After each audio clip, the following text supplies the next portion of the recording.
Since we crawled out of the primordial muck, mankind has been at war, with enemies that come in all form. Disease, famine, malevolence, or even time itself. But these all pale in comparison to mankind's true enemy. Genetics. Some of us are born beautiful, or born to be great leaders, heroes, and kings. Athletes, even.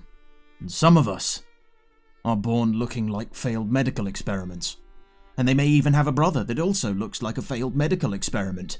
Such was the lot of these two brothers, outcasts to their own kind. Joker was the first to be born. His mother gave him his name when she thought that God had played a joke on her. And Thief was given his name when she realized that God had stolen any chance of a normal life from her. When the Holy Nation learned of their birth, they killed their mother and fed her to river raptors. There was only one purpose fit for such degeneracy: slavery. So the brothers, Joker and Thief, also known as Thicc and Sticc, spent their entire childhood and their early adult life in slavery. And the Holy Nation would one day learn that you can only beat a man down so much, even if that man looks like he has literally been beaten down by some kind of hydraulic press, and the other was lying horizontally in the hydraulic press and was squeezed out in either direction. There is only so much one man can take before his emotions get the best of him. The world had fucked them. Now they would fuck the world.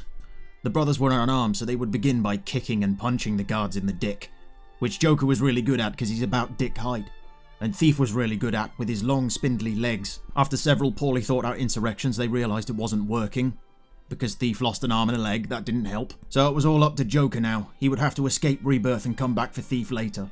The thick bastard began to escape as fast as his stubby ass legs would carry him. He reached the outer gate up in the mountains and probed it for weaknesses. Upon realising there were none, he ran out the gate at full speed and was not pursued. They didn't care. He just left. Stupid. The Holy Nation has very peculiar laws as it pertains to slavery. This will become a factor later on. He had to escape Holy Nation land because he was a runaway slave apparently, despite the guards not chasing him.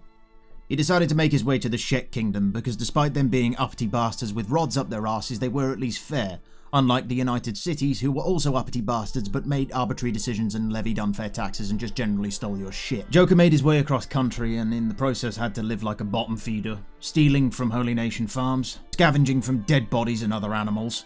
He got beaten up a few times, but that's pretty normal in this world, and eventually he limped his way into the border region and found his way to the town of Squin, where he was fortunate enough to find work mining copper. It's simple work, doesn't pay that well, but it is at least consistent. He was able to clothe himself, feed himself, and even house himself in time. And given a little bit more time, he was even able to arm himself. And once he had basic armor and weapons, he began working as a bandit hunter. He was really not good at it. Not good at all. Every day was the same. You think you have a difficult work day? His work day consisted of walking up the hill to where he knew the dust bandits lived, getting the shit kicked out of him, hoping that he took one or two of them down, waking up in a pool of his own blood, picking up what armor they had left on the ground, and limping back to Squin. That was his work day. That was his commute. It sucked, but he endured through it because he knew his brother was suffering more in rebirth still. The Holy Nation don't exactly value their slaves. They value a slave with one arm and one leg even less. And so Joker suffered, knowing that if he was to rescue his brother Thief, he may have to defeat a paladin in one-on-one combat. So that was his goal, to become a warrior. Joker suffered just enough that eventually the tables turned. He stopped being the nail, and he became the hammer. Eventually Joker felt that he had the skills he needed to rescue his brother, so he set off back for Okryn's Pride. Joker made his way to Blister Hill with the intention of stealing a uniform so that he could carry his brother out of rebirth without incident. Upon arriving, he realised nobody saw him as a slave anymore. He thought this was simply because he'd regrown his hair and nobody recognised him, but then he remembered what a weirdo he looked like, and asserted that could not be the case. However, he did not wish to ask questions, so he purchased a copy of the Holy Flame and began reading. From what he read, he was able to draw certain inferences about the legal system within the Holy Nation. Despite being a fascistic theocracy, they have some very peculiar laws. All of the laws within the Holy Nation are based upon protecting the soul rather than the body.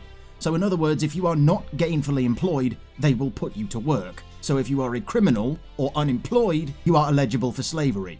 And if you are a slave, you're a slave. If you're a free man, you're a free man. But the actual method of getting from A to B and B to A is totally ambiguous. In other words, if you can prove that you are gainfully employed while being a slave, you are no longer a slave. Then you may free yourself from slavery. However, there is no method of proving that you are or could be gainfully employed when you are a slave, so you must remain a slave until either somebody vouches for you, or you can by some miracle prove that you could be gainfully employed, which is impossible. This is why rather than mining something useful like iron or copper, the Holy Nation makes its slaves build a giant fuck-off statue to give them a false sense of gainful employment. They're actually concerned about the state of your soul. So, all Joker had to do as a non-slave to rescue his brother from slavery was walk into Rebirth, pick him up, and walk out. That's why this rescue mission had so little build-up. It's not worth it. It is a stupid country with stupid rules. Joker returned with Thief on his shoulders back to the house he purchased in Squin, and lay him down to rest. The brothers then had a brief catch-up, which went a little bit something like this. Yeah, bro, thanks for getting me out of Rebirth. Fucking sucked in there. Yeah, I know, man, it's alright, don't worry about it. So what's the plan here? I can't exactly go banding hunting with you without I've only got one arm and one leg. Well, I'm not gonna fucking buy you an arm and a leg, am I? What the fuck? Why not, you cunt? Because it would cost an arm and a leg. And then you've just got one arm and one leg again. And we're back to square one. Cunt. For the sake of cost effectiveness, in the end Joker agreed to simply steal them, which was surprisingly easy. And thus the brothers became free, clear, and mobile. They got tooled up, geared up, and set out for their new career as bandit and bounty hunters. In the Holy Nation they were known as freaks of nature. In the United Cities they were known as petty thieves and bandits. In the Shek Kingdom they were known as reliable bounty hunters. And the boys made a good living, and in the process were allowed to shit on the world that shat on them. And soon they began to bully all of the bullies in the Borderlands. Over time, the brothers would rack up an impressive body count. They made the transition from being hunters and became big game hunters. They weren't just selling the armor of dust bandits and reavers anymore. Now they were collecting on contracts. Big contracts. Including, but not limited to, the Dust King. His corpse would net the brothers a neat 35,000. They also became actual big game hunters, in one instance fighting an actual dinosaur. That was a weird day. The brothers seemed to have found their place in the world, and they were making a good living, growing rich even. But the real story wouldn't begin until they went from being 2 brothers to 3. Beep! This is actually going somewhere, just bear with me.